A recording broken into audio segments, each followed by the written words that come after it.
Saludamos con Hugo Godoy, experto en comunicación política. Hugo, ¿cómo te va? Buenos días, gracias por acompañarnos aquí en Ecuador en directo. Bienvenido. Muchas gracias por permitirme volver a saludar al público de Ecuador en directo, que para mí es un público maravilloso, muy cariñoso, excelente, realmente para mí una bendición estar contigo, Jaime, este día. Gracias. Hugo, ¿cómo analizar todo lo que está viviendo el país? Vemos algunos que ya se están pronunciando, el caso de los médicos que han sido afectados con este despido masivo de funcionarios públicos, pero vemos a médicos representantes del gremio, los médicos que ahora incluso nos dicen que están arrepentidos de haber votado por Daniel Noboa. Escuchaba al doctor Santiago Carrasco, presidente de la Federación Médica, que nos decía que está arrepentido de haberlo respaldado porque la otra candidatura no le ofrecía un futuro para ellos, ¿no? Yo creo que es lo contrario, ¿no? Porque en la época del correísmo o del expresidente Correa, el tema de salud mejoró muchísimo y se hizo mucha inversión en salud. ¿Qué lectura darle a todo lo que está viviendo el país en este momento? Gracias por la pregunta. Mira, el tema del gremio de los médicos es muy interesante porque yo creo que están recibiendo su merecido porque nunca tuvieron una visión país. ¿Y por qué te lo voy a decir? Ellos tienen una visión más gremialista de ellos, de sus propios intereses. Cuando Rafael Correa, en ese tiempo, la asamblea que existía en ese tiempo, te estoy hablando del 2015, 14, 15, trabajó en una ley para que los servidores públicos médicos trabajaran 8 horas diarias, solo 8 horas para no tener carga laboral y para que no tengan otros trabajos fuera. Los médicos, yo trabajaba en Estados Unidos en esa época y los médicos en Ecuador salieron con esta marcha de los manteles de los mandiles blancos. Mira, llegó hasta Washington la información de que Correa era un dictador que estaba persiguiendo a los médicos y haciéndoles daño. No, lo que él trataba de hacer era de impedir el negocio que actualmente existe de los especialistas. ¿Cuál significa? Hospital público o privado, porque el IES es privado, de eso podemos hablar también más adelante, porque es de los trabajadores, no del gobierno, y el gobierno ya debería quitarle la mano a los negocios de comprar insumos y contrataciones, porque eso ya falló, eso ya no se puede hacer, solo los dueños del IES deberían cuidar eso, después de lo que hemos visto de Salcedo y Jordán. Pero volviendo al tema de médicos, una alta directora que estudió en una de las mejores universidades de Estados Unidos y ecuatoriana, me acuerdo que me reuní, conversamos allá, ella estudió el tema de administración de hospitales y es una funcionaria de alto nivel en Estados Unidos en este tema. Hasta ella caía y me decía, mira, Correa está persiguiendo a los médicos en Ecuador, ¿por qué? Porque es ese hombre de dictador, ¿no? Y me tocó explicarle, me acuerdo. Regreso a Ecuador. Termina su periodo Correa, empezó el periodo que recién había empezado, llega Lenín Moreno y Lenín Moreno destruye con esa asamblea de los traicioneros, destruye la norma que le impedía a los médicos lo que ahora pasa. Tú vas a un hospital público del IES y le dices, ve, aquí no hay gas, aquí no hay esparadrapo, véngase a mi clínica, ahí le atiendo mejor. Sí, pero doctor, no, allá mejor se va a atender y se va a curar. Y eso pasa, tanto en IES como en hospitales públicos te sacan, o el especialista nunca llega, o el especialista timbra y se va a su clínica, o se va a cumplir funciones en otros hospitales privados. Entonces es el negocio. A mí que me vengan, mire, querido Jaime, en verdad, se lo merecen. Se lo merecen. Cuando Lenín Moreno vino el tema de la pandemia, hizo la ley de solidaridad y sacó un montón de médicos, vinieron a mí para ver si se podían gremiar, congregar o organizar. Se organizaron porque despidió un montón de médicos. En el tema posterior a la pandemia, despidió un montón de especialistas y médicos y dejó al hospital con sobrecargas laborales. Nunca se quejaron, nunca dijeron nada. Y luego en este proceso electoral también muchos salen a decir, sí, la obesidad del Estado. Te quiero contar una cosa con respecto a la seguridad del Ecuador y a la salud. Ecuador tiene el peor índice de cesáreas del planeta. Nadie está cuidando el tema de que una mujer embarazada va a una clínica privada y le dicen cesárea. Y recién se está descubriendo los efectos colaterales de la cesárea en mujeres y en las criaturas. Pero aquí las clínicas hacen lo que le da la gana, porque irte a un hospital privado, te voy a decir la verdad, con nombres y apellidos, el Hospital Metropolitano de Quito, por parto natural, o sea que no hay bisturí de por medio, más o menos $1.500, pero con cesárea puede llegar a $10.000. Un parto. Hasta $10.000. Eso ya no es parto, es cesárea. Ah, cesárea, perdón. ¿Quién controla eso? En el Hospital de la Mujer, en la Clínica de la Mujer, que no he podido demandarles porque te estoy hablando de una persona que ha sufrido eso en carne propia. Ah, la señora estornuda, hay que hacer cesárea. Ah, la señora tiene un calambre, hay que hacer cesárea porque el bebé se muere. De cada 20 mujeres que entran en la Clínica de la Mujer en Quito, 18 o 19 van con cesárea. ¿Quién controla eso? Y un parto en la Clínica de la Mujer, $500, $600. Con cesárea, $7.000, que es lo que tocó pagar. Y claro, como tú dices, como las mujeres tienen seguro privado, no pasa, pagamos una parte del seguro. No, hermano, hermana. Aquí lo que está ocurriendo es que hay un negocio que puede provocar, incluso en la criatura, incluso puede causar autismo. Por la cesárea tienes que pagar por décadas. Y antes no había cesárea, ¿no? De tus hijos. Mi hija ha sido negada en 13 escuelas. 13 escuelas le han negado la matrícula a mi hija por tener un problema cognitivo. Hugo. ¿Quién le paga eso? Entonces, ¿y quién controla eso? Porque en Estados Unidos o en Alemania, en Europa, para tomar la decisión, por ejemplo, de que una mujer tiene que pasar, y te estoy dando solo un ejemplo, ¿no? De los tantos negociados. Para que una mujer pase por cesárea tiene que haber un obstetra, tiene que haber un ginecólogo y tiene que haber otros especialistas. No, en Ecuador ocurre, como al desgraciado que debo demandar, que es gineco-obstetra, o sea, el tipo es Dios. Él decide como ginecólogo, como obstetra y también como neonatólogo a veces, porque tienen 4 o 5 especialidades.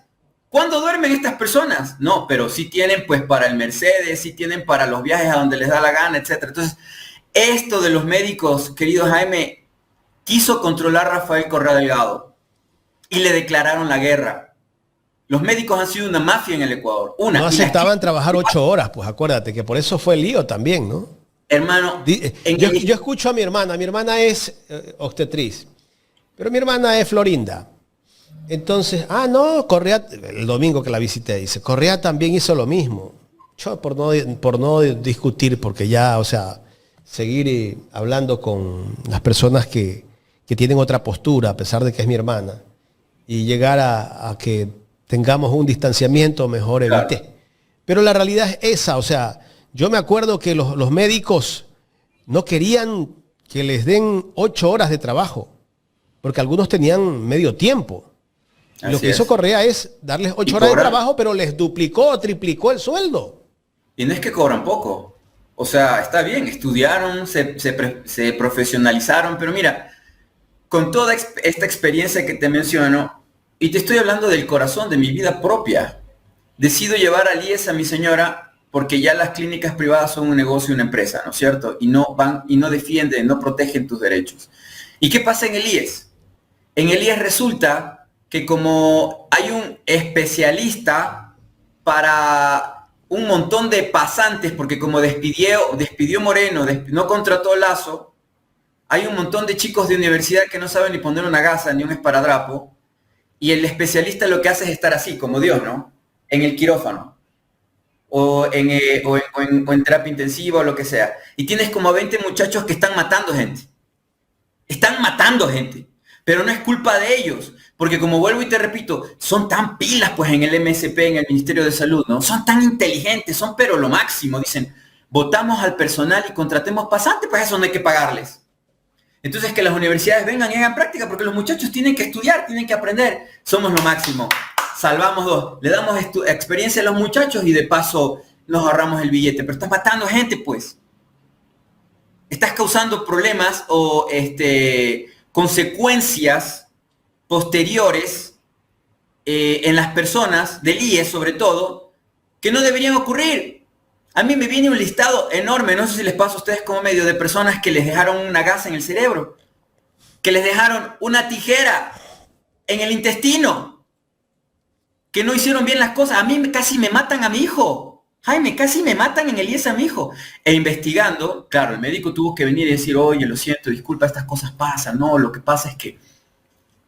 No, yo estuve y lo grabé. Porque te dicen, no estará tomando fotos, no estará grabando, porque quieren cuidarse de esta estupidez. Los médicos en el Ecuador no aprenden moral en las facultades de medicina, que el juramento, ¿no?, hipocrático y todo lo demás. Se limpian con eso. Se limpian con eso. Y te digo, en el edificio donde yo vivo, yo tengo un vecino que es especialista. Él está en clínicas privadas, etc. Pana tiene billete que da miedo. Y el carro está casi todo el tiempo parqueado. Va un ratito, timbra, se acabó. Entonces, yo no digo que los profesionales deban tener sus compensaciones por el esfuerzo de estudios y preparación que han tenido.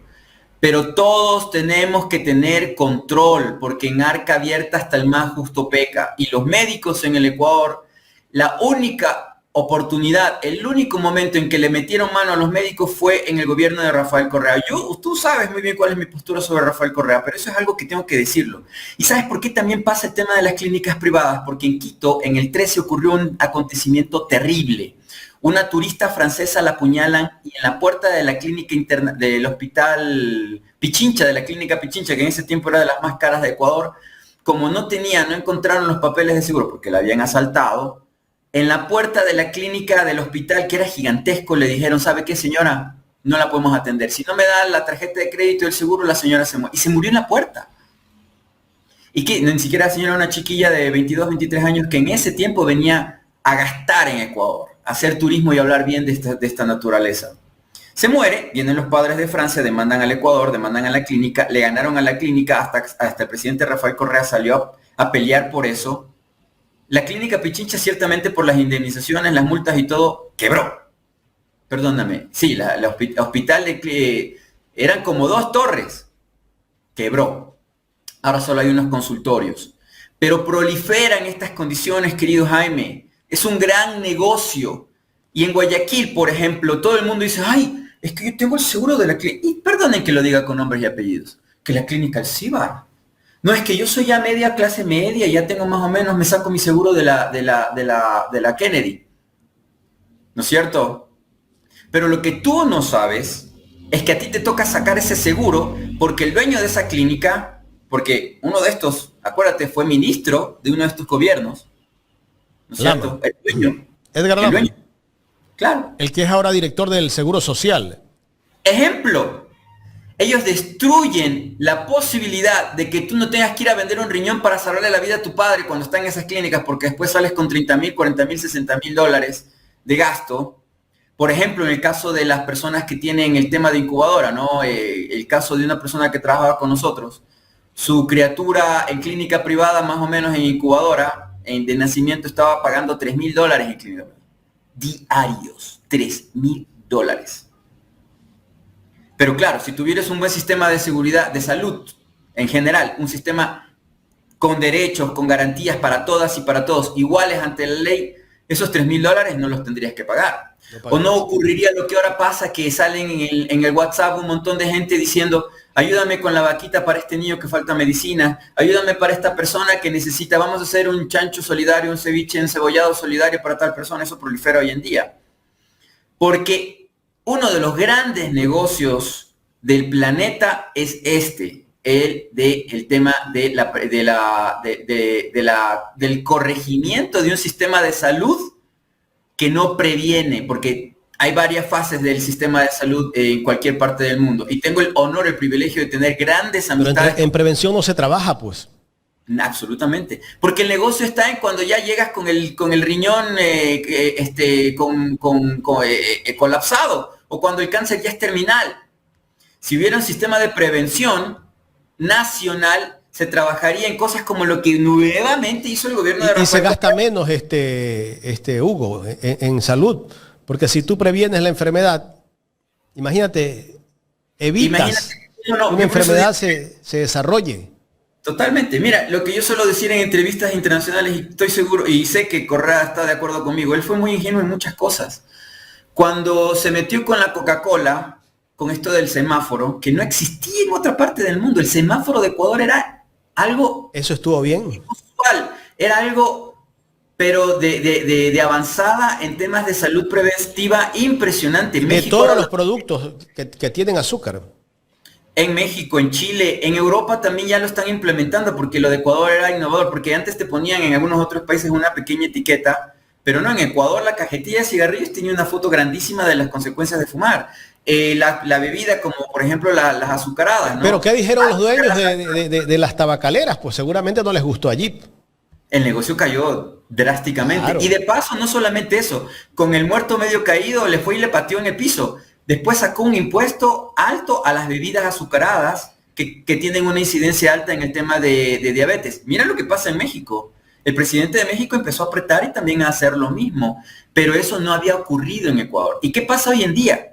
Como ya no existe el ARCSA, como ya no hay control, porque ya no hay funcionarios públicos que regulen, porque los votaron a todos o estos los volvieron de ministerio a secretaría y de secretaría a una pequeña oficina en un subterráneo adjunto, ahora el Supermaxi, ándate al Supermaxi a ver si es que hay productos que no tienen etiqueta y les vale. No les importa, porque nadie los va a multar. Normas de calidad creo que se llama eso, ¿no? Gracias, comandante Pilco Velasco. ¿Me decías? Normas de calidad creo que se llaman.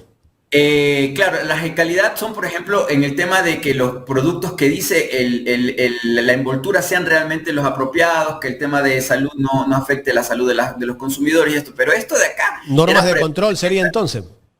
Prevención de salud del MSP, amigo. Como bien lo dijo Correa en su momento, yo me acuerdo que estuve, creo que en esa sabatina, no me acuerdo. Y si te acuerdas quién se encargaba de esto, me parece que era la Secretaría del Buen Vivir, que tanto la criticaban a esa secretaría. Sí, fue Freddy Ehlers, que ahora está en Perú. Sí, tienes absolutamente toda la razón. Por eso atacaron esa secretaría y la desapareció Moreno, porque era la que se encargaba de pensar en lo que no se había hecho todavía. Y claro, te digo, fue innovador, la recaudación de impuestos fue buena, porque él decía, yo tengo personas con diabetes causadas por este tipo de consumo. ¿Qué hago yo? Yo le cobro un impuesto a estas empresas y con ese impuesto yo lo que hago es invertir en salud. Y mira, el caso de Coca-Cola es brutal, ¿no? Porque, por ejemplo, la Coca-Cola privatiza las fuentes de agua natural, ¿no? Los manantiales, como llamaban nuestros padres y abuelos. Aquí en Quito, la Coca-Cola se apoderó de un manantial que hasta la fecha lo sigue utilizando y tengo entendido que era un reservorio de agua aquí en Quito que se lo quedó. Y ya se secó ese reservorio de agua. Mira, son tan pillos. En este caso eran los Correa, ¿no? Los que son de ARCSA, que ya la vendieron. Eran tan pillos, son tan bacanes, son tan pilas, que dicen, no, pues ¿por qué voy a pagar agua potable como el resto de los tontos?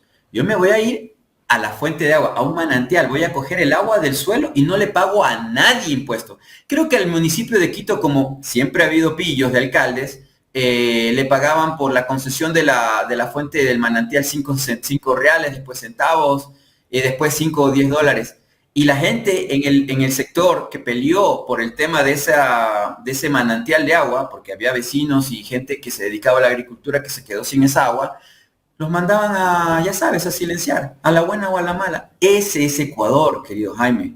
Entonces, lo de los médicos, en verdad, a mí, yo jamás saldría en una cámara a decir si hay que protegerles y defenderles. Yo sé que hay muchachos que recién se van a graduar de medicina o de especialidad que no merecen quizás la herencia que están recibiendo, pero el gremio de los médicos del Ecuador en distintas áreas, todos han jalado agua para su molino. Nadie jamás se ha preocupado por el pobre, por la persona que requiere salud, por la persona que tiene derechos de exigir, ¿no? No. Para nada, en absoluto. Y ándate tú a un hospital de la Seguridad Social para ver cómo te tratan. Te tratan peor que a perro, peor que a delincuente. Creo que hasta en la cárcel tratan mejor a las personas. Párese aquí, vayas allá. Y los guardias son bravísimos, ¿no? Porque el negociado es en todos los campos. Y debo decirte que conozco personas íntegras que el equipo legal con el que trabajo está defendiéndoles. Íntegras que han tenido que salir del IES porque los amenazaron de muerte en contratación pública y todo lo demás. Y ahora la Contraloría a ellos los persigue. ¿Pero qué está haciendo la Contraloría con el tema de los chalecos de cartón de Daniel Noboa de hace un año? ¿Se ha sabido un avance del tema? En absoluto. ¿Sabes lo que está haciendo, por ejemplo, la Contraloría con el tema de los chalecos de cartón? Está tratando de hacer votar o de demostrar que en el gobierno de Guillermo Lasso, cuando se contrataron los chalecos para la policía, que sí funcionaron, que sí funcionan, y que si no hubiera sido por esos chalecos, estaría muerta un montón de gente, porque ese proceso no venía ni siquiera desde ese tiempo. el equipo que compró los chalecos, que conversó conmigo, el equipo técnico que tú mencionaste hace un momento del equipo técnico, ¿te acuerdas que hubo el escándalo que salió el Ordóñez a decir de secretario de Lazo? Es que se tienen que comprar a dedo, es que hay que declarar en emergencia. Ese equipo sabía, yo les decía, que si ellos cedían políticamente se iban a la cárcel. Y Zapata, que en ese tiempo era el ministro del Interior, dijo, yo no me voy a quemar por esta gente. Se demoraron lo que tuvo que demorar, hasta la posta, cediéndole a Guillermo Lazo, hizo el escándalo que se estaban prolongando, saboteando los correístas para no comprar los chalecos. Y nuevamente, si tú firmas eso, te vas a ir a la cárcel. Vas a tener que irte escondido como aquel personaje que estúpida y tontamente denunció a Andrés Durán, compañero tuyo de trabajo, porque estaba descubriendo el tema de los chalecos, cuando a quien tiene que disparar es a otro lado. A quien le hizo firmar y seguir procesos con tal de guardarse el puestito. Vamos a ver la señora, pues también, que fue ministra de Energía, ¿no? Que Noboa la culpó de correísta y de dejar ir el agua, ¿no? En Coca-Cola Sinclair para que después haya cortes de electricidad. Es que la incapacidad de esta gente, cuando no resuelven problemas, acusan a otros.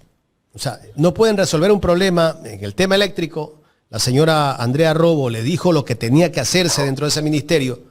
Después la acusaron a ella. Todavía creo que tiene un juicio de supuesto sabotaje. A Robo va a tener un muy triste presente y futuro los próximos 5 o 6 años mientras existe este Contralor. Porque esta Contraloría, como te vuelvo y te menciono, está persiguiendo, está investigando hasta lo mínimo del tema de los chalecos comprados, más de 50,000 fue, que en ese tiempo, como Ordóñez era lobista de los israelíes, que también podemos hablar de ese tema, quería imponer comprar de chalecos a sus panas, amigos y todo, y hay una norma en la contratación pública de que los chalecos tenían que pasar una certificación que solamente Estados Unidos da, porque como aquí también son casados con la Embajada de Estados Unidos, solo con ese equipo había que comprar, entonces había que comprar de una empresa que sea directamente fabricante y no una intermediaria. ¿Qué hicieron con los chalecos de Danielito? El intermediario del intermediario del intermediario. No, es que sí es mi pana. O sea, hicieron todo mal. Los chalecos de cartón están matando militares y policías. Lo que está salvando la jugada es la otra. ¿Pero qué está haciendo Novita? Está haciendo que a través del Contralor hacer el escándalo de los chalecos anteriores para decir, miren, ellos también se equivocan. O sea, la culpa es de la vaca, ¿no? No es que yo me equivoco, es que el sistema está mal, es que no me miren mis errores, mírenle el error al de allá al lado, ¿no? O sea, saltando siempre la responsabilidad. Y lastimosamente llevan casi un año, porque ya más o menos 8 meses, persiguiendo a los de esa contratación y no lo logran. ¿Por qué? Porque se hizo las cosas bien en ese tiempo. Y en cambio, se demoró lo que se tenía que demorar. Al final fue Danielito el que en sus primeros meses del anterior gobierno de año y más, entregó los chalecos y dijo que era obra suya, cuando ni siquiera fue de Guillermo Lazo. Como los vehículos Cobra también, ¿no? También adjudicando. Fueron adquiridos en el gobierno de Lazo. Adjudicando algunos de esos vehículos también fueron adquiridos en la época de la Revolución Ciudadana. Los fueron recibidos en el gobierno de Lazo. Mira, un proceso de contratación pública en temas de seguridad toma mucho tiempo porque los TDRs, las condiciones de compra de ese tipo de equipo tienen que pasar altos estándares.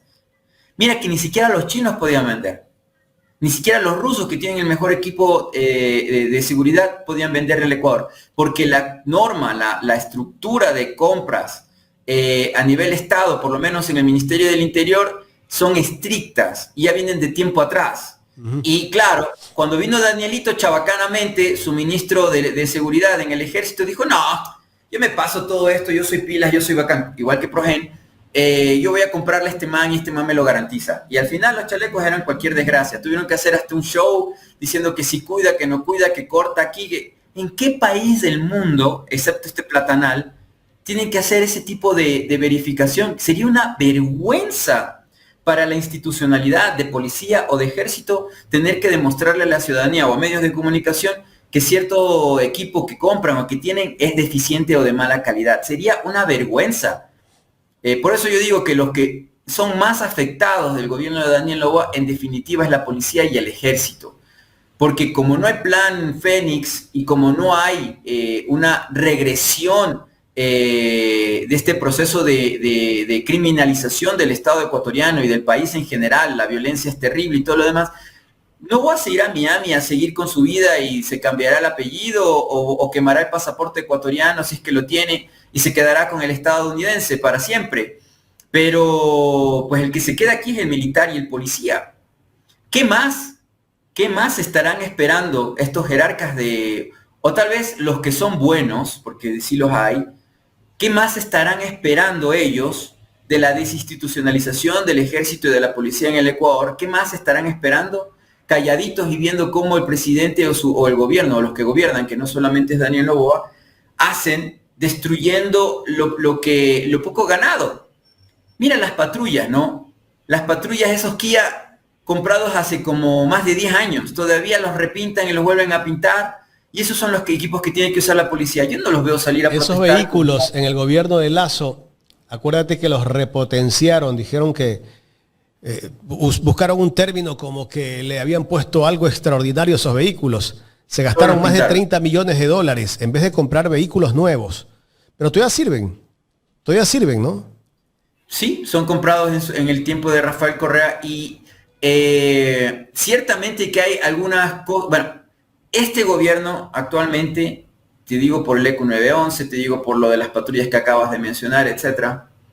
Este gobierno es el gobierno, se sienta con sus ministros, con sus secretarías y todo, les dice, no voy a gastar, busquen quién done, busquen, por eso la ley de solidaridad, la ley esta de donaciones. Noboa quiere que las patrullas se pinten con donaciones. Noboa quiere que las nuevas patrullas sean adquiridas por donación. Por eso tú estás viendo unos carros chinos y vehículos de diferente modelo para la policía. No sé si has visto que en la ciudad ves vehículos que dicen policía, pero de diferente marca y modelo, porque son donaciones. Porque Ambacar dice, yo tengo vehículos hechos en Ambato chinos, te puedo dar de esos. Ya, gracias, ñañito, te agradezco por el regalo. Mira, yo te puedo dar Mazda porque es lo que yo ensamblo en Ecuador. Gracias, ñaño, te agradezco un montón. Son pillos, porque están acostumbrados a vivir del resto. Y están acostumbrados a vanagloriarse de la caridad y de la donación que les sobra, no que lo que les hace falta. Entonces, así es la vida de ellos, ¿no? Ellos de los que, pues de los centavos del cambio, como decían antes, del vuelto, hacen una donación, una colaboración en diciembre, como los social cristianos, el de la famosa Teletón, y pucha, son las grandes adalides de la justicia y del amor hacia el prójimo, y por eso ganan elecciones, etcétera, ¿no? Y nadie puede cuestionarlos porque son gente de bien. Entonces, eso mismo están aplicando en el tema de la seguridad del Ecuador, y es terrible, Jaime, porque como nuevamente te repito, las condiciones, los TDRs o las características del equipo militar de dotación, munición, armamento, equipo de seguridad, prevención, telecomunicaciones, todo eso no debe ser donado, eso tiene que ser comprado siguiendo altísimas normas de control y obviamente Contraloría, etcétera, puede hacer seguimiento de eso y si alguien cae, pues que lo haga. No lo hacen. Te digo, el equipo que contrató y que compró los chalecos en la época que fue ministro del Interior, Zapata, Capitán Zapata. Ya están por llevarlo a juicio. Ya están por llevarlo a juicio. Por la coma, por la mínima. Y estamos hablando de folios de 1000 documentos y yo los he revisado, hermano. Pero ¿y por qué no revisan en cambio los chalecos de cartón? A eso no pasa es para nada. tratar de tener en la lista una serie de escándalos para hablar de terceros para que no hablen de ellos, ¿no? Para que se olviden de Progen, de los chalecos de cartón, Hugo, de las gasolineras del hermanito. No sé si podemos pasar a otro tema. Sí, claro. Hablemos de la popularidad del presidente de la República. Tú como experto en comunicación política, me decías ayer que tú has hecho un análisis de la popularidad del presidente de la República. ¿Cómo anda la popularidad del presidente de la República después de una serie de leyes que se ha aprobado en la Asamblea? Algunas leyes que van en contra de los ecuatorianos y todas las decisiones que ha tomado el presidente en estos 2 meses y medio, diría yo, 2 meses y medio o 2 meses de gobierno. Te agradezco. Mira, Como tú sabes, tratamos de cubrir nuestro trabajo en la región, en América del Sur y en la región. Sabes tú que hay elecciones el año que viene en Perú, también hay elecciones en Colombia, entonces tenemos diálogos, trabajo para otras agencias y para clientes que son movimientos políticos. Entonces hemos tenido que hacer un análisis y una encuesta, estamos trabajando en eso a nivel América. Y te menciono un dato bien interesante. Por ejemplo, en el año que lleva de gobierno la presidenta Sheinbaum, ella es la presidenta más popular del continente de largo. Antes decían los de derecha se vanagloriaran en Bukele y cuando recién ganó Milei está muy bajo. Y es interesante que el gobierno de Ecuador manda diciendo que Noboa es de los primeros 5 más populares del continente, o del mundo, andan diciendo en algunos videos, son osados. Pero la realidad es otra. La realidad es que Noboa en Ecuador tiene cerca del 34% de popularidad, de índice de popularidad a nivel nacional de Ecuador. Regional o internacionalmente, Noboa no llega ni al 15%. Mira, con la estupidez que acaba de hacer con el tema de Colombia, atacando a otro presidente muy popular, Gustavo Petro está entre los 3 presidentes más populares de todo el continente. O sea, si Gustavo Petro se reelige, que lo están presionando para eso, gana tranquilo y sin sudar mucho la camiseta, ¿no? Y sin fraude tampoco. Entonces, yo creo que Noboa está entre, y no creo, los datos que nos dan, Noboa está entre los 5 más bajos puntuados de todo el continente, ¿no? En donde también se juntan Javier Milei, se junta el presidente de Paraguay, el otro presidente muy popular, o sea, los 3 más populares te los digo. Y esto es una tendencia, para hablarte de la tendencia. Sheinbaum de México, Petro de Colombia y Lula de Brasil, el presidente Ignacio Lula da Silva. ¿Cuál es la tendencia? La tendencia es que estos gobiernos son nacionalistas, soberanistas y también son de izquierda. Entonces, ¿qué te está diciendo esto? Que la tendencia en la región o en el continente, a modo amplio, es que están en popularidad y en mucha estabilidad los gobiernos de izquierda, de tendencia socialista, y están en declive y con graves crisis internas los gobiernos de derecha o que son bastante radicales o los que antes se llamaban libertarios, ¿no? El caso más patético es Donald Trump, que obviamente tiene el caso de pedofilia en Estados Unidos, el caso Epstein, que es una pregunta recurrente en el público, y en el caso de Noboa, a nivel internacional, el ataque a la Embajada de México, tienes el tema de la liberación de presos en la frontera con Colombia, y también un tema interesante que se menciona es que a nivel nacional, algo que se dice es que Noboa no está ayudando a su pueblo, o sea, Noboa no está cuidando su país. Más o menos por ahí van los tiros, ¿no? Entonces, eso internacional, que lo sitúa como un 15%, y en el caso a nivel nacional, obviamente la falta de empleo, la inseguridad es la segunda razón por la cual el público dice que Noboa no ha hecho nada. Y la tercera, obviamente, es la corrupción de él y de su familia en escándalos que obviamente la televisión está tapando, pero que es real, ¿no? Ahora, una de las cosas que nosotros hemos notado es que si bien es cierto, Noboa representa la derecha del Ecuador, es decir, la tendencia de la mayoría de los partidos políticos del país, también debemos decir que notamos y hemos encontrado una tendencia de que el votante ecuatoriano de derecha clásico está buscando una alternativa o buscaría una alternativa dentro de una nueva derecha para un proceso electoral futuro, ¿no? Y que no vería mal si es que se diera una muerte cruzada en mitad del periodo para que el país pueda elegir tanto en izquierda como en derecha una candidatura pues que realmente les represente. Pero si tú le preguntas al ciudadano de a pie de calle si comparas a Milei con Noboa, pues resulta ser que Noboa es más machetero, resultó ser más sierra que Milei. O sea, Milei no ha desbaratado al Estado argentino tan rápido como lo está haciendo Daniel Noboa. Pero también lo hizo Milei. Acuérdate que él fue el que empezó con eliminar ministerios, pues. Claro, pero lo que está haciendo Noboa es eso en este momento. Claro, pero Noboa no dijo eso en campaña, al menos Milei sí fue directo, franco, y el votante liberal o capitalista, como que antiestado. Yo creo que aquí se encierra una palabra que sería el antiestado. El antiestado es reducir al máximo la presencia del Estado regulador. Ejemplo, a los médicos les gustaría que no exista Estado para tener clínicas y cobrar lo que les dé la gana. Ejemplo, cuando fue el tema de la pandemia, acuérdate tú que los laboratorios en libertinaje, porque Moreno no hacía nada, llegaban a cobrar por una prueba PCR que en el mercado podía valer 3, 7 dólares, ellos cobraban hasta 80, 90, hasta 140 dólares, me acuerdo que te podían cobrar por hacerte la prueba PCR en casa, ¿no? Entonces, después se quedó y se estabilizó en 75. Igual era muy caro comparándolo incluso con los que les encanta Estados Unidos. ¿Cuántos hicieron millonarios, no?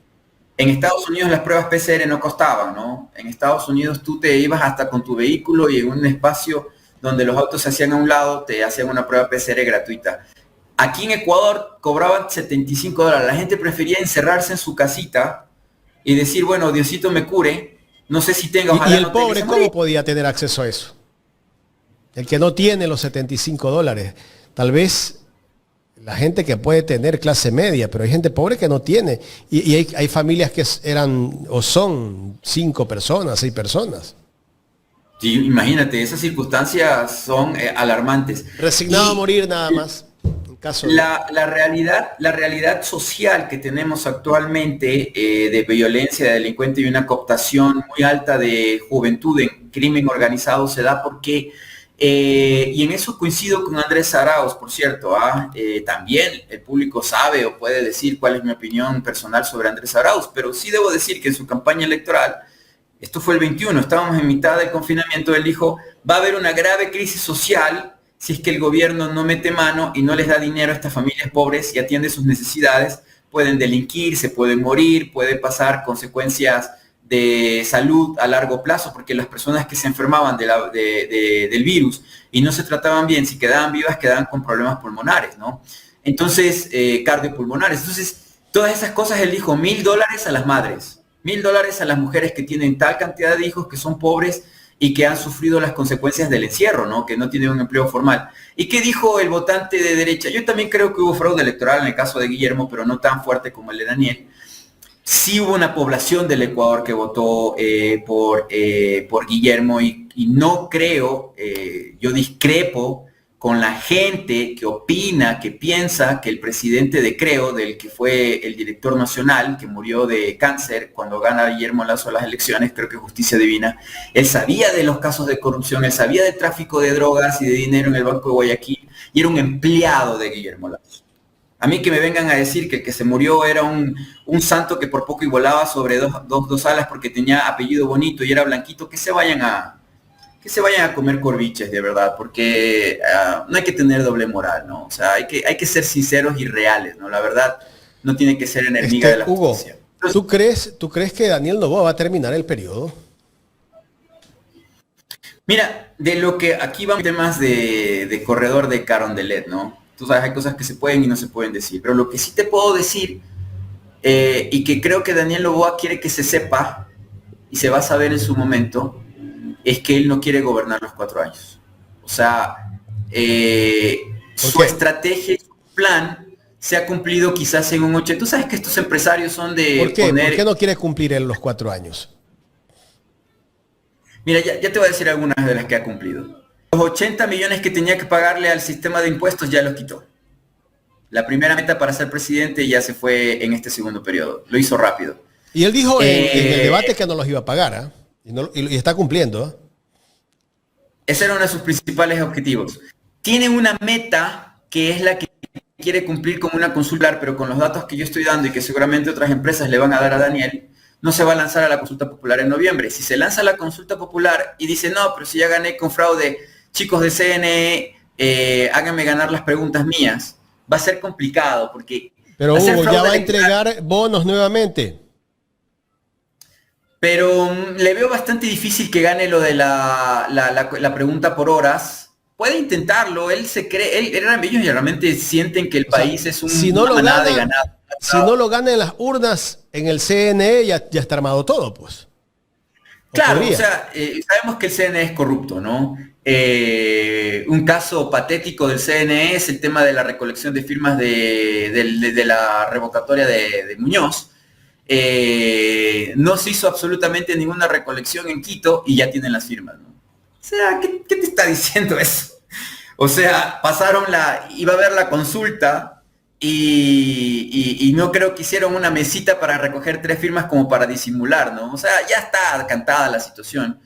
Pero lo que voy es, te digo, como profesional en este tema de las elecciones y de control electoral, sí le veo factible en una segunda vuelta o hasta en una primera vuelta hacer fraude, pero una consulta popular es bastante difícil porque generalmente son 7, 8 preguntas de mareo y tienes que... La logística es más grande porque no es A o B, es A, B, C, D, F, G, así, ¿no? Entonces, ganar preguntas específicas tienes que tener una logística muy buena para poder tener las papeletas seleccionadas, hacer una serie de cosas, mientras que en el caso de presidenciables, segunda vuelta, es A y B en una sola papeleta. Entonces, en mi criterio personal, lo que significa es que no debería existir una segunda vuelta porque permite el fraude. Es más fácil.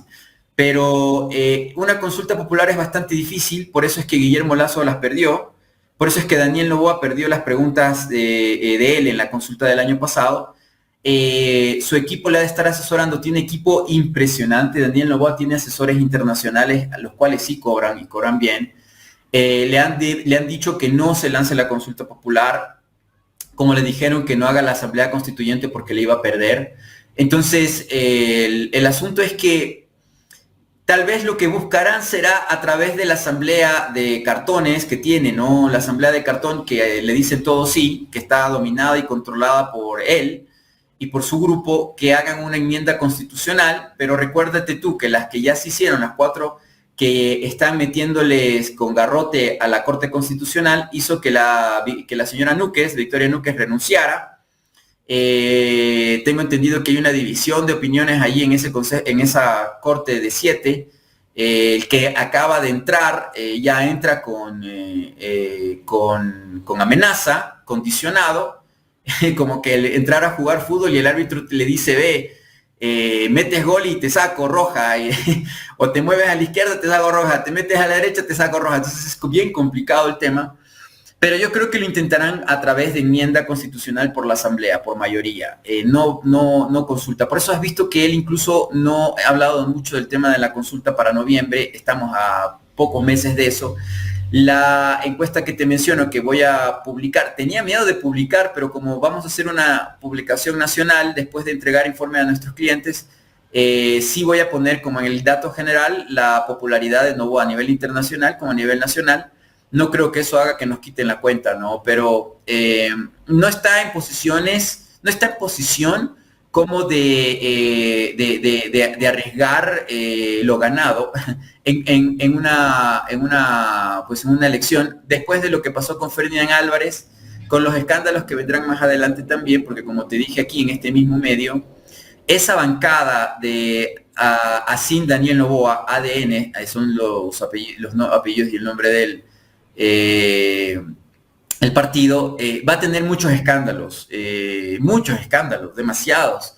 Hay mucha gente que está involucrada en temas de calibre pesado, entonces tienen dos opciones. O se queda calibre pesado cuando nos hablas. Uy, es que la familia Olsen, todos saben en la región en donde está la Hacienda La Victoria a qué se dedicaban realmente los Olsen.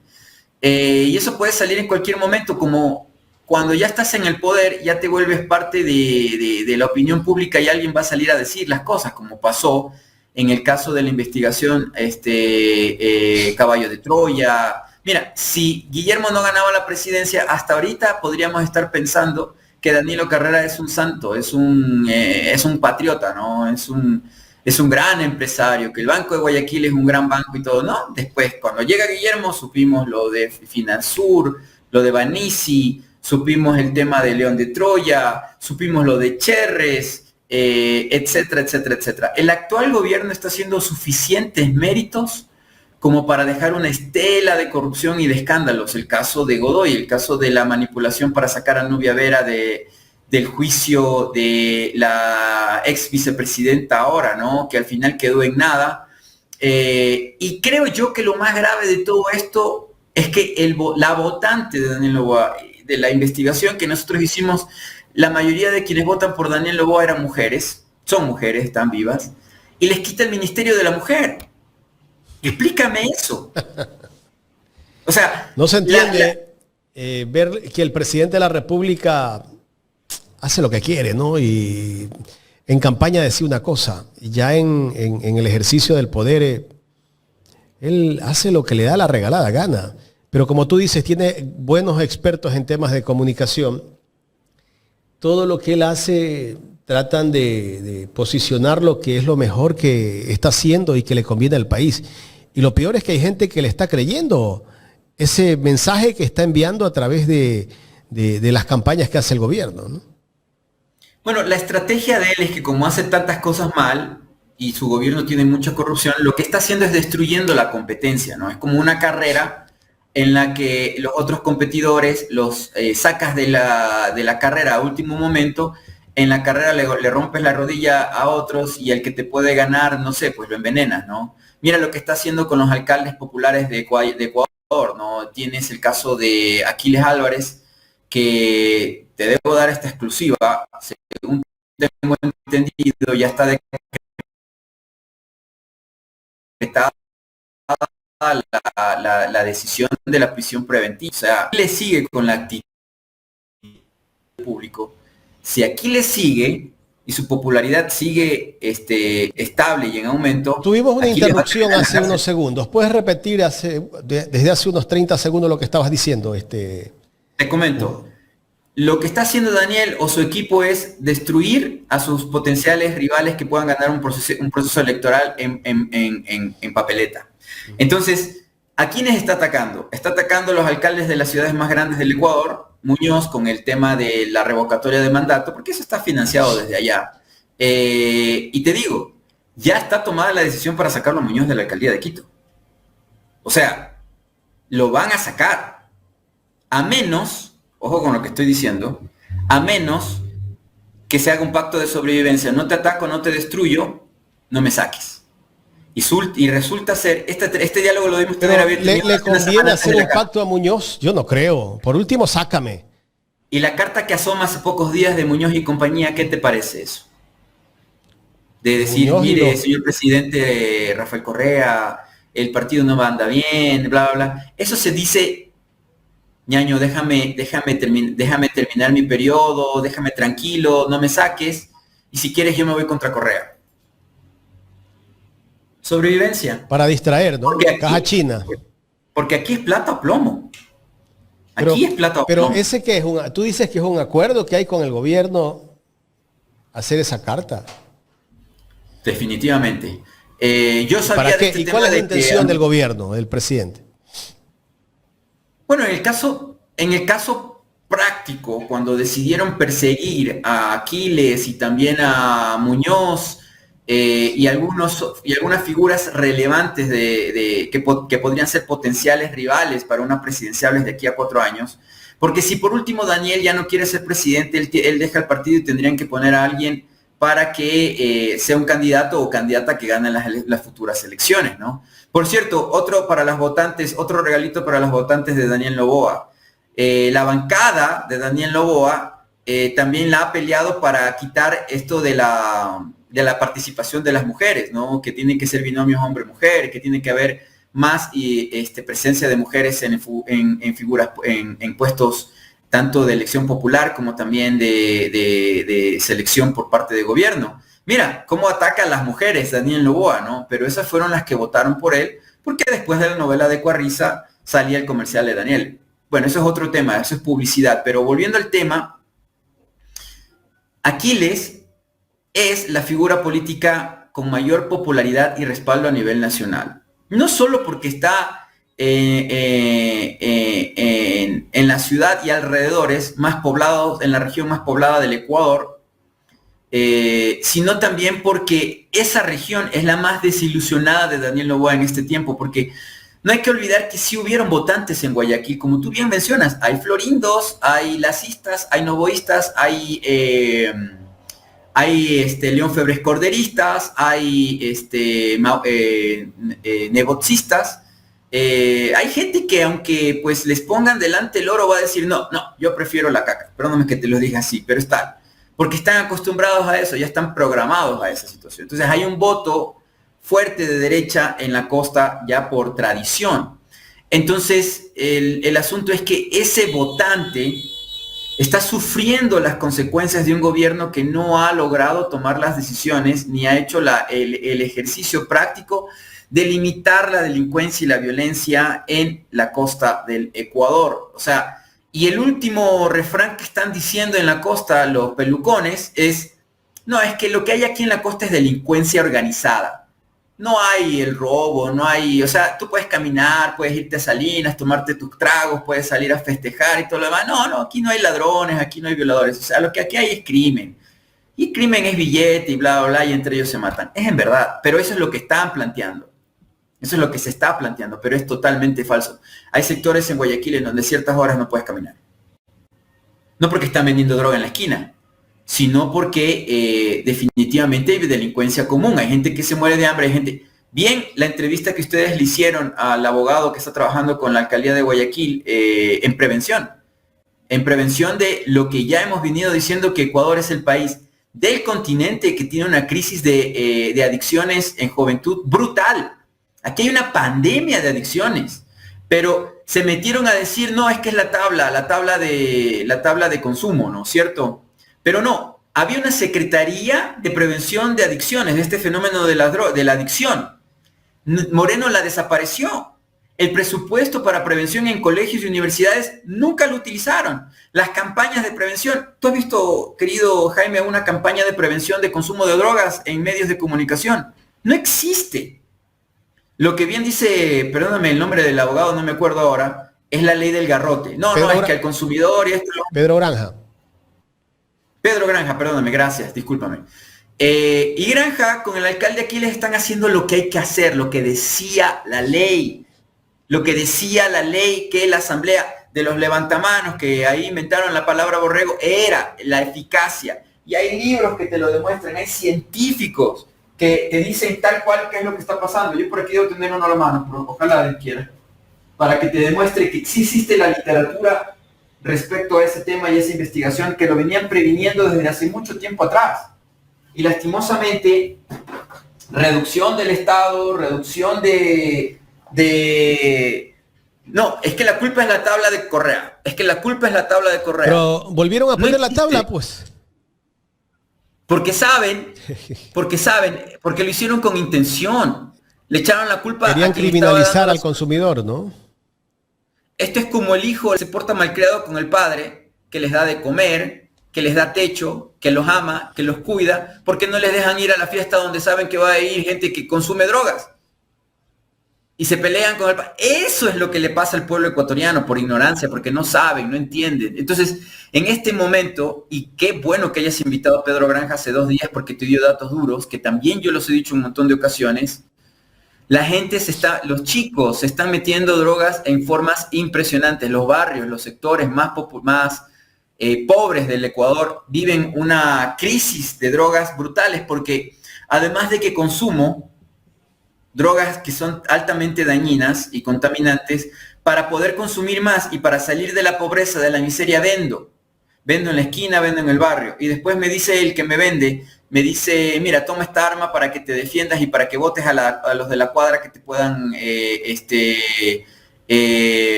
hacer la competencia, ¿no? ¿Y qué te dice el muchacho de a pie? ¿Qué te dice ese muchacho en barrio marginal que durante la pandemia vio cómo comían el piso, cómo raspaban la madera o la caña de la casa para poder comer algo? No, pues prefiero vivir como rey 1 año, 2, 5, 10 años hasta que me muera, me peguen un tiro como pasó al de Manta, ¿no? El mexicano, que claro, vivía en opulencia, ¿no? El tipo muere en un Maserati. O sea, y el tipo viene de abajo, ¿no? Prefiero vivir 10 años como rey que vivir 50, 60, 70 años como esclavo, escupido, insultado, choleado, como dicen en la calle, por los blanquitos que siempre tienen el poder. Y de paso me caso con una mujer bien guapa y maravillosa, como es el caso. Es que ese es el sueño de los muchachos, amigo. Es capitalismo puro y duro, ¿no? Entonces, vivimos esa crisis. No hay Estado. Nuevamente con el tema de salud, no hay prevención. Tema de drogas, no hay prevención. En Guayaquil lo están implementando. Hay ausencia del Estado. Hay ausencia de la ciencia de lo público, de la aplicación de la estrategia científica. Tú sabes, yo soy especialista en comunicación estratégica y la estrategia abarca todas las áreas y principalmente estrategia es prevenir y predecir, programar algo para que el proceso lleve a un resultado definido, controlado, que puedas decir y qué es lo que va a pasar con un programa de computadora. Pongo una tecla y esa tecla aparece y hace algo. Entonces, así debería ser la estructura de un Estado. Quitan Semplades, en el gobierno de Lenín Moreno la vuelven secretaría, ahora prácticamente la desaparecen a la planificación del Estado, Lo que estamos tú y yo hablando se trata de planificación. La Noboa con el decreto de hace 10 días, el decreto 56 o 60, 56, desaparece la Secretaría de Planificación. El de a pie que se muere de hambre, que vende jugo de naranja en una esquina, dice, yo no quiero Estado porque el municipal me está quitando el camellito aquí en la esquina. O sea, que la alcaldía no tenga plata para los municipales, para que yo pueda vender mi jugo de naranja sin control técnico, fitosanitario. Bueno, eso es otra cosa. Cada uno busca crear una selva para conveniencia propia, personal. Pero ¿qué pasa para el juguero? Por ejemplo, para hacer ese mismo ejemplo, no tienes seguridad de salud, ¿no es cierto? No tienes una educación, no tienes seguridad en la calle, porque viene, como no hay municipales y tampoco hay Policía Nacional, viene un pana y te dice, ve, me vas a tener que dar 5 o 6 dólares cada día para estar aquí en esta esquina. ¿Quién eres tú? Yo soy el que manda este barrio y cuadre, te vacuno y punto. Y si no, ya sabes lo que te pasa. Uy, me equivoqué.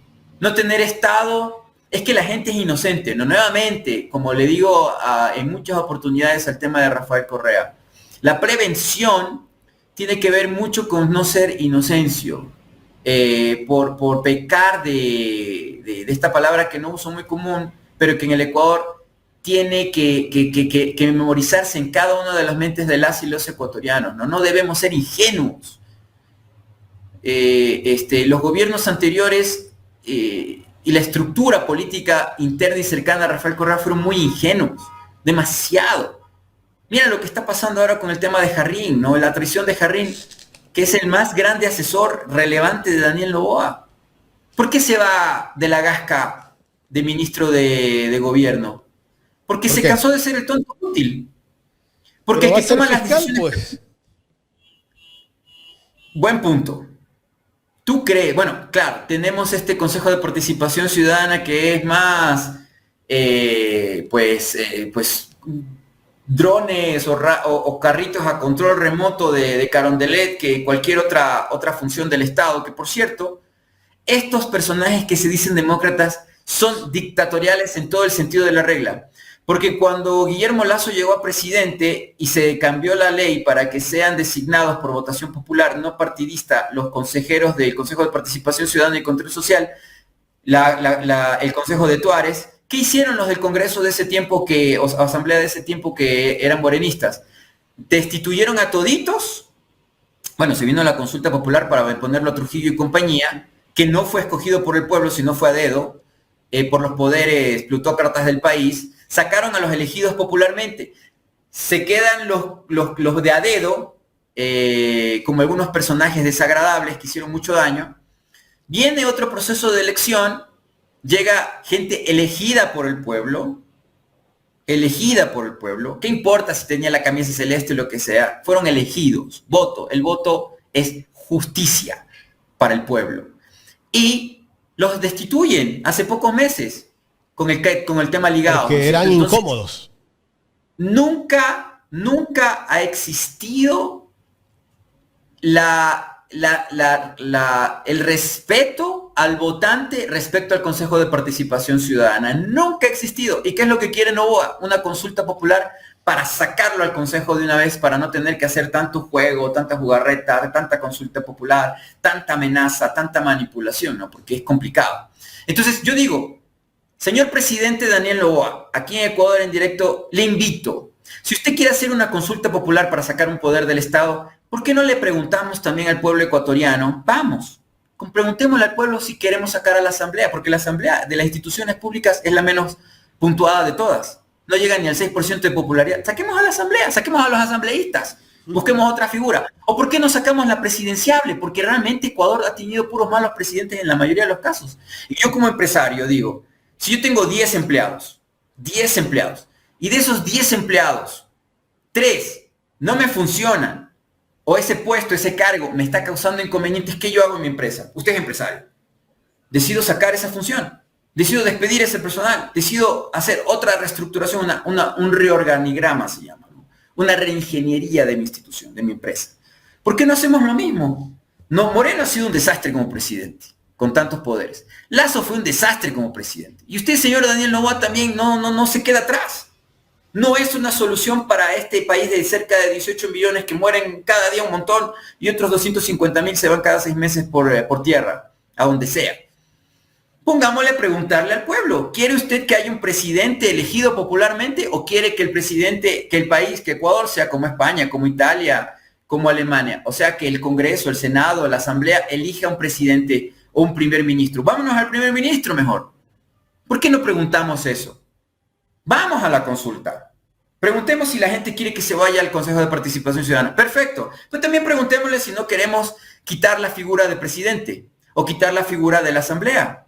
Juguemos a partes a como un París. Entonces, Noboa no está en una posición muy consolidada. Ataca a sus rivales políticos como Aquiles, como Pavel Muñoz. Pero ojo con lo que voy a decirle, presidente Noboa. Pavel es pecho frío. Sí es pecho frío. Lo ha demostrado en esta alcaldía. Es una persona que ha cumplido funciones públicas, es un profesional, un ex estudiante con muy buenas notas, becado, una persona que ha logrado su carrera profesional porque es buen estudiante, es disciplinado. Pero en la pelea, en la confrontación, prefiere rendirse, prefiere evitar, que es lo mejor. Yo creo que deberíamos ser así, buscar en el diálogo, en la negociación, un acuerdo de paz, ceder, como lo está haciendo Muñoz, para no salir de la alcaldía. Pero creo que Aquiles no le va a dar esa posibilidad. Aquiles Álvarez no le va a dar esa posibilidad. Y si usted lo mete preso a Aquiles, si usted mete preso a Aquiles Álvarez, con lo que yo he visto que ha hecho Aquiles Álvarez en 1 año y medio más o menos, en alcaldía, movilizando gente, organizándose, estructurándose, Aquiles no es una persona o un personaje fácil de controlar y de dominar. No lo ha hecho hasta ahora. Entonces, yo creo que podría causarle o crear un problema que ahora no es tan problema. Déjelo gobernar, déjelo ser alcalde, no le ponga trabas. No le vaya y le diga a Marcela Guiñaga que le haga complicaciones con un puentecito para que Marcela se quede en la prefectura y pueda salir dignamente del cargo que tiene ahora y pueda seguir con su vida maravillosa, porque como ser humano creo que ningún ecuatoriano tiene algo en contra de Marcela Guiñaga, más aún por su función como funcionaria pública de elección popular en el caso de la prefectura de Guayas, que por cierto es la región, la prefectura, el espacio geográfico de Ecuador más peligroso del mundo. Mi solidaridad con el alcalde Aquiles Álvarez, mi solidaridad con el alcalde de Durán, mi solidaridad con la prefecta de Guayas, porque están administrando lo público en la zona más peligrosa del planeta, en donde te matan porque vuelan pájaros. Entonces, dedíquese a permitirle herramientas. Si ellos brillan, perfecto, es lo que requiere el pueblo guayacense, el pueblo de Guayaquil, el pueblo de Durán. Si ellos brillan, déjeles brillar porque significa que están cumpliendo su trabajo. ¿Qué va a hacer ahora con el tema de estos centros de prevención de drogas y de abuso menores de edad, a niñas y niños? Hay niños que son expuestos a abuso sexual y a sexualidad a los 7, 8 años o antes. No va, déjeles trabajar, déjeles participar. Si usted se va a querer meter por seguir en el poder o dejar que su partido brille, porque te debo de contar una cosa de paso, Jaime. A Daniel no le gusta Quito. Daniel aborrece estar en Quito.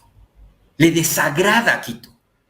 pero tiene que estar aquí porque la Constitución dice que aquí se gobierna, desde aquí se despacha.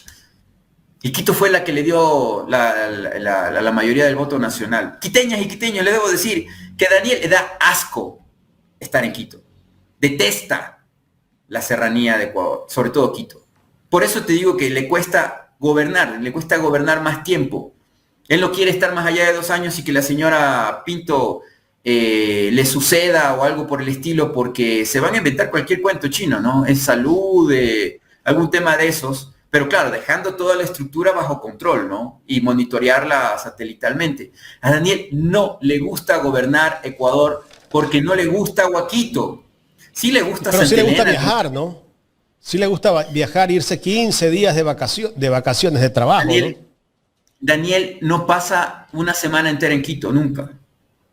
Entonces, eso sí le puedo dar de mérito a Guillermo. Guillermo Lasso cuando se impone en la presidencia, se compra una mansión en uno de los sectores más caros de Quito, ¿no es cierto? Se la compra. No voy a decir dónde porque después si se rompe un vidrio me van a echar la culpa a mí. Se compra una mansión, readecúa Carondelet, hace meter como $250,000 en readecuación de la instancia donde se vive el presidente y compañía, pero también se compra una mansión. Y Lasso, sabiendo el poder de Quito, vive aquí. Lasso actúa desde Quito. ¿Por qué? Porque tiene que reunirse con Daniel Noboa porque hay un pacto también de no agresión. Te cedo el poder, mijo. Yo te dejo ganar, yo te voy a hacer ganar, yo te voy a dar el poder y todo lo demás te reúno con Atamaín y compañía, pero tú me tienes que poner en la embajada de Argentina a mi fiscal. Tú me tienes que proteger y cuidar a mi cuñado Danilo, que al final es el dueño de todo. Y Hernán Luque. Tú me tienes que cuidar a mí. Hernán Luque también. Luque, mira el caso de Fito y el caso de Luque. Luque vive en una mansión en Argentina. ¿Por qué el caso de Fito es así y se fue a Estados Unidos? ¿Sabes lo que va a pasar? Y te voy a dar una exclusiva que va a pasar en los próximos días. Fito, supuestamente, va a decir que por poco Rafael Correa el presidente, el dirigente de los choneros, el duro, el capo. Tienen los gringos y Daniel Noboa tienen para sacar por lo menos 3 Pero no tienen meses, prueba, pues. O sea, él puede decir, pues, y la prueba. Pero mira lo que se ha... O sea, crearán el relato, sí, será una caja china más, ¿no? Lastimosamente el taxista, perdón que lo diga con nombres y apellidos, que está escuchando en la radio, en el automóvil, por el relato va a decir si ha de ser cierto, porque como bien dice mi equipo, y se muere de iras, la gente no lee. Sí. La gente no lee, no investiga, no coge el documento, no coge el archivo, no coge no. Hasta profesionales prefieren que tú vas al médico y, por ejemplo, si vas a un especialista con un papel que dice tu diagnóstico, no, él te pregunta. A ver, ¿qué es lo que usted tiene? Aquí está el diagnóstico, léalo. O le pasas hasta por correo, pero no, tú llegas y no lo has leído. Si hasta profesionales de la ciencia no leen, hermano, ¿cómo va a ser el de a pie? Uy, es que Fito dijo que Correa llevaba plata de la penitenciaría. Es que Fito, ¿me entiendes? Esa la tienen guardadita para un golpe directo y certero. Con los gringos van a coordinar esto. Esto es muy parecido, acuérdate tú, a la consulta popular que lanzó Noboa y que aceleraron el proceso de cogerlo a Polit, para que Polit cante y diga que en el gobierno de Correa y bla, bla, para ganar la consulta popular que lanzó este pillo de Carondelet ahora, pero no ganó en las 2 preguntas, sí ganó en las otras 7, eran 9 preguntas. ¿Y qué pasó? Todo el mundo en Ecuador decía, sí, Polit fue el contralor de Correa y por eso es que pasan las cosas. Polit fue el contralor de Lucio, desde ahí empezó. De Lucio. Pero la verdad, trabajó con Lucio, también trabajó con León Febres Cordero, fue vistaforador de aduana en la época de Febres Cordero. Él siempre estuvo del lado de los social cristianos, sino que aquí, bueno, ejemplo, se inventan. Como por ejemplo fue vistaforador. Pero sí lo he escuchado a Lucio que dice, ¿no? No, que cuando trabajaba conmigo no era así, él no era correcto, después se dañó. Así dice Lucio, ¿no? Hugo, quiero agradecerte por el tiempo que nos has brindado para hacer este análisis en este día jueves. Nuevamente para despedir, estos alcaldes y estos prefectos, estamos hablando de Cuenca, Guayas y Quito, ¿no? Y prefectura de Pichincha. No nos podemos olvidar de eso. Están sobreviviendo. Pero muchos, para concluir, muchos demuestran su apetito en la política. Oportunistas, sobrevivientes. Se suben a cualquier barco que vean que va a ganar, que llega a puerto seguro. Eso no está bien para estos personajes. Pero respeto, sé que han de tener muchas presiones. Gracias, Jaime, te agradezco mucho. Gracias, Hugo. Hugo Godoy, experto en comunicación política, conversando con nosotros aquí en Ecuador en directo.